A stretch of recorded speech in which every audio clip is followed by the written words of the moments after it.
자, 오늘 우리 함께 나누는 성경 말씀은 빌립보서 2장 1절부터 8절의 말씀입니다. 자, 빌립보서 2장 1절부터 8절 말씀 목사님이 봉독하도록 하겠습니다. 우리 친구들은 마지막 절 8절 말씀을 우리 한 목소리로 같이 읽어 주시면 되겠습니다. 빌립보서 2장 1절부터 8절의 말씀 성경 말씀 봉독하도록 하겠습니다.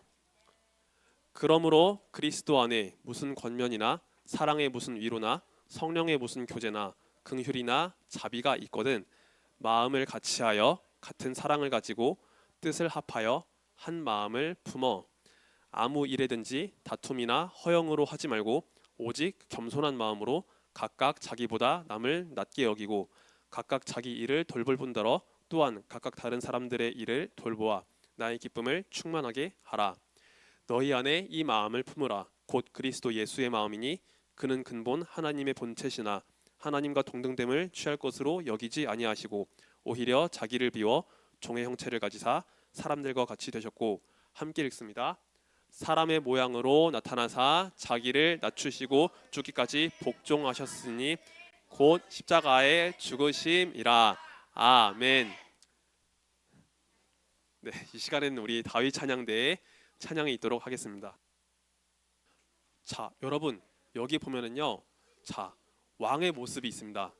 자, 그런데 여기 왕이 있는데요, 임금님이 있는데요, 지금 이 임금님은요 궁궐에 있지 않아요. 다소 좀 약식의 복장으로 신하와 같이 이렇게 궁궐 밖으로 나온 모습이 있어요. 임금님이 이렇게 궁궐 밖으로 나온 이유는요, 백성들을 살펴보기 위해서였어요. 그냥 그 넓은 대궐에 앉아가지고 호의호식하는 것이 아니라 백성들을 살펴보고 백성들을 돌아보기 위해서 지금 이렇게 궁궐에 나온 모습을 볼 수 있어요. 여러분, 사람이 편하려고 하면은 굳이 일을 하지 않고 그냥 편하게 높은 자리에서 있을 수 있어요. 그런데 여기 나온 임금님은요, 낮은 모습으로 겸손한 모습으로 지금 백성들에게 찾아와가지고 백성들을 보살펴 주려고 하는 그런 모습을 보이고 있습니다. 자, 오늘 우리가 함께 살펴볼 주제가 있는데 그 주제는 바로 겸손이에요. 자, 겸손이 어떤 뜻을 가지고 있는지 우리 한번 같이 읽어보겠습니다. 시작. 자신을 낮추고 다른 사람을 존중하는 것. 맞아요, 여러분. 겸손은요, 나 자신을 낮추고 다른 사람들을 존중하는 것이에요. 나를 꼿꼿이 세우고 내가 남들보다 더 뛰어나 우월해라고 주장하는 것이 아니에요. 내가 남들보다 더 많은 것을 가지고 있을지라도 나 자신을 낮추고 다른 사람들을 세워주는 것이 바로 겸손이에요. 우리는 아까 보았던 임금님의 모습을 통해서도 겸손에 대해서 살펴볼 수 있지만, 여러분, 가장 최고의 겸손은, 완전한 겸손은요, 바로 우리의 구주가 되시는 예수님의 모습을 통해서 살펴볼 수 있을 거예요. 우리를 구원하시기 위해서 이 땅에 오신 예수님을 바라보면서 겸손의 완전한 모습을 우리가 살펴볼 수 있어요. 오늘은 우리가 빌립보서 2장의 말씀을 나누게 되는데, 빌립보서 2장의 말씀을 함께 나누면서 예수님의 겸손하심에 대해서 함께 배워보길 원합니다. 자, 여러분, 여기 보면 빌립보 교회의 모습이 있어요. 우리 지난 몇 주간 빌립보 교회에 대한 이야기를 몇 차례 나눈 적이 있었는데, 빌립보 교회는요, 하나님 보시기에 좋은 그런 일들을 많이 했던 교회였어요. 하나님 앞에 예배를 드린 일에도 정말 열심이었고, 또 성도 간의 교제도 있었고, 그리고 사도 바울을 도와서 복음을 전하는 일에도 함께 힘썼던 교회가 바로 빌립보 교회였어요. 바울이 감옥에 갇혀 있을 때도 바울을 도와줬고, 바울이 전도를 하고 있을 때 물심양면으로 많이 도와줬던 교회가 바로 빌립보 교회였던 거예요. 자, 그런데 여러분, 이렇게 믿음에 있어서 좋은 모습을 많이 보였던 빌립보 교회였지만, 빌립보 교회 안에도 조금은 연약한 부분, 부족한 부분들이 있었어요. 이 땅에 있는 교회는요, 완전하지가 않아요. 여기 있는 우리 자신이 하나님의 그 놀라운 완전한 구원의 은혜를 받았지만 여전히 우리 가운데 있는 그 죄성과 연약함이 있잖아요. 그렇기 때문에 이 땅에 있는 교회도 마찬가지로 그 부족한 모습을 보일 수밖에 없어요. 자, 그러면 빌립보 교회가 어떤 부분에서 부족한 모습이 있었는지 우리 한번 말씀을 통해서 같이 확인을 해보겠습니다. 빌립보서 2장 2절 말씀 한번 같이 읽어보겠습니다. 시작. 마음을 같이하여 같은 사랑을 가지고 뜻을 합하며 한 마음을 품어. 아멘. 자, 사도 바울은요, 빌립보서 2장 2절을 통해서 같은 마음을 품으라, 같은 사랑을 가지고 뜻을 합하라라고 전하고 있어요. 자, 이 말인즉슨 반대로 지금 빌립보 교회가 그런 모습을 보이지 못했다라고 하는 것이죠. 빌립보 교회 안에 서로 나누어진 마음들이 있었다라는 거예요. 서로 같은 마음을 가지고 같은 사랑을 가지고 있지 못한 부분들이 있었기 때문에 사도 바울은요 같은 마음을 가지고 사랑을 하라고 전하고 있었던 거예요. 자, 그럼 어떤 이유에서 빌립보 교회가 이렇게 나누어진 마음이 있었는지 한번 말씀을 통해서 또 살펴보겠습니다. 빌립보서 2장 3절 말씀입니다. 시작. 아무 일에든지 다툼이나 허영으로 하지 말고 오직 겸손한 마음으로 각각 자기보다 남을 낮게 여기고. 아멘. 자, 여기 보면 다툼과 허영이라는 단어가 있어요. 빌립보 교회는요 분명히 예수 그리스도 안에서 선한 일을 위해서 열심히 노력했던 교회였지만 그 안에 다툼과 허영이 있었어요. 복음을 위해서 선한 일을 하지만 그 동기 자체가 순전한 동기가 아니라 서로를 자신을 높이기 위해서 상대방과 경쟁하기 위한 그런 모습 때문에 헌신했던 모습도 있었어요. 그리고 남들보다 자신을 과시하기 위해서 나를 드러내기 위해서 그런 허영된 마음으로 열심을 다하고 최선을 다하는 모습이 있었던 거예요.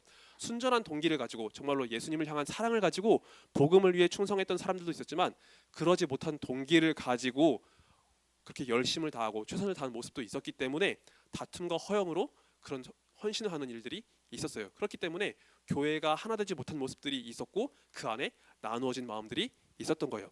사도 바울은 이런 다툼과 허영으로 나눠진 마음들을 해결하기 위해서 우리에게 필요한 것을 한 가지 딱 요구했어요. 자, 파란색 글씨로 뭐라고 돼 있죠? 겸손. 맞아요. 사도 바울은 우리에게 겸손이 필요하다고 전하고 있었던 거예요. 나 자신을 높이는 것이 아니라 나를 낮추고 서로를 세울 수 있는 그런 겸손이 필요하다라고 전하고 있어요. 그런데 우리는 겸손한 마음을 가지고 이렇게 남에게 나아가더라도 그 마음속에 우리 마음속에 내가 그래도 너보다 나아, 내가 그래도 당신보다 나아라고 하는 그런 좀 뭐랄까요, 나를 높이고자 하는 그런 마음이 있어요. 우리가 스스로 겸손해지고자 할 때는 우리는 완벽한 겸손을 이룰 수가 없어요. 자, 그렇다면 우리는 이 완전한 겸손으로 나아가기 위해서 어떤 마음을 품고 나아가야 할까요? 자, 우리 빌립보서 2장 5절의 말씀을 같이 읽겠습니다. 시작. 너희 안에 이 마음을 품으라. 곧 그리스도 예수의 마음이니. 아멘. 사도 바울은 우리가 완전한 겸손으로 나아가기 위해서 예수님의 마음을 품으라고 전하고 있어요. 나 스스로 겸손해진 것이 아니라 예수님의 마음을 품고 우리가 겸손해져야 된다고 전하고 있는 것이죠. 우리가 예수님을 바라보고 예수님 마음으로 겸손해질 때 우리는 정말로 주님 보시기에 완전한 마음으로 그런 겸손한 모습으로 나아갈 수 있을 거예요. 자, 그럼 우리 주님께서 보여주신 그 겸손의 모습에 대해서 우리가 살펴보겠습니다. 말씀을 함께 보기도 하고 또 그림을 살펴보면서 우리가 예수님의 겸손을 함께 배워보도록 할게요. 자, 빌립보서 2장 6절의 말씀을 우리 같이 읽겠습니다. 시작. 그는 근본 하나님의 본체시나 하나님과 동등됨을 취할 것으로 여기지 아니하시고. 아멘. 여러분, 예수님은요 하나님 아버지와 동등하신 분이세요. 아버지와 아들이 신적 본질이 같으신 분이에요. 조금 어려운 말이지만 하나님 아버지와 아들이신 우리 예수 그리스도께서 동등하신 하나님이세요. 그런데 우리 예수님은요 그 하늘의 영광을 버리시고서 우리에게 찾아오셨죠. 우리를 구원하시기 위해서 예수님께서 이 땅에 찾아오신 거예요. 예수님은요 굳이 우리에게 찾아오시지 않고 영원한 하늘의 기쁨 그 영광을 누리실 수 있었지만 그러나 죄인된 우리를 구원하시기 위해서 이 땅에 직접 찾아오셨어요. 이것이 예수님께서 보이신 겸손의 첫 번째 모습이에요. 자, 그리고 이 그림을 볼까요? 이 그림을 보면 아기 예수님의 모습이 보이죠. 그렇죠? 우리와 같은 몸을 입고 이 땅에 태어나신 아기 예수님의 모습이 있어요. 그리고 예수님은요 왕궁에서 태어나신 것이 아니라 말 구유에서 가축들이 먹이를 먹는 그 통에서 태어나셨어요. 예수님은 하나님의 아들이시기 때문에 가장 귀하고 가장 아름답고 가장 멋진 곳에서 태어나실 수도 있었지만 그러나 예수님은 그런 영광을 취하지 않고 가장 낮은 곳에서 태어나신 것이에요. 예수님은 성육신 하실 때도 이 성육신을 하실 때조차도 가장 낮은 모습으로 우리에게 찾아오셨어요. 자, 그리고 예수님께서 보여주신 겸손의 절정은 바로 예수님의 십자가의 죽음이에요. 여러분, 예수님은 원래 하나님의 아들이시기 때문에 죄로 인해 죽지 않으셔도 됐어요. 예수님은요 흠이 없고 완전한 분이시기 때문에 예수님은 죽어야 될 그 이유가 단 한 가지도 없었어요. 그러나 예수님은요 십자가에 달려 돌아가셨어요. 바로 우리의 죄 때문에 우리가 당해야 될 그 죄 형벌을 예수님께서 대신 받으신 거예요.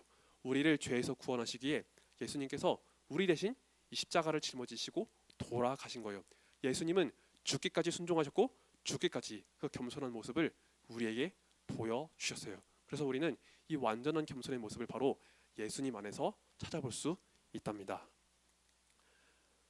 자, 여러분 여기 보면은요. 서로 예수님 안에서 사랑을 하는 이 친구들의 모습이 있어요. 뭐 이성적으로 좋아할 수도 있겠지만 예수님 안에서 서로를 섬기고 사랑하려고 하는 모습이죠. 여러분 우리는요 서로에 대한 호감을 가지고 서로를 섬겨주고 서로에게 잘 대해줄 수 있을 거예요. 그런데 여러분 사실 우리가 가지고 있는 그런 호감이나 호의는요 사실 완전하지는 않아요. 우리는 때로 조건적으로 서로에게 잘해줄 때가 많아요. 하지만 예수님은요 그런 조건을 뛰어넘어서 완전한 겸손, 완전한 사랑의 모습을 보여주셨어요. 이 땅에 오신 예수님의 모습을 통해 그리고 십자가에 달려 돌아가신 그 예수님의 모습을 통해서 완전한 겸손과 사랑의 모습을 우리에게 보여주셨어요. 그래서 이 성탄주의를 맞아서 우리도 그 예수님의 마음을 품고서 서로 겸손한 마음을 가지고 서로를 섬기는 사람이 되었으면 좋겠어요. 나 자신의 노력으로 우리가 서로를 섬길 때 우리는 부족한 부분이 있겠지만 그러나 완전하신 예수님을 바라보면서 나 자신이 낮아지고 서로를 섬기고 서로를 사랑하는 그 모습을 통해서 우리가 하나님께 영광 올려드렸으면 좋겠습니다. 그래서 우리 친구들 모두 다 예수님의 마음 품는 그런 귀한 초등부 친구들이 되기를 예수님의 이름으로 축복합니다. 아멘. 자, 말씀 맺고 기도드릴게요. 사랑과 은혜 하나님 감사드립니다. 오늘 예수님의 겸손에 대해서 함께 나누면서 우리가 어떤 마음을 품고서 서로를 어떻게 섬기고 어떻게 사랑해야 되는지를 함께 살펴보았습니다.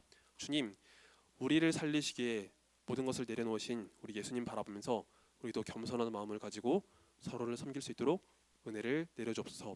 그리고 이 땅에 오신 예수님 바라보면서 우리가 더욱더 주님을 기뻐하고 주님께 감사드리는 귀한 초등부 친구들이 되도록 주께서 은혜를 더하여 주옵소서.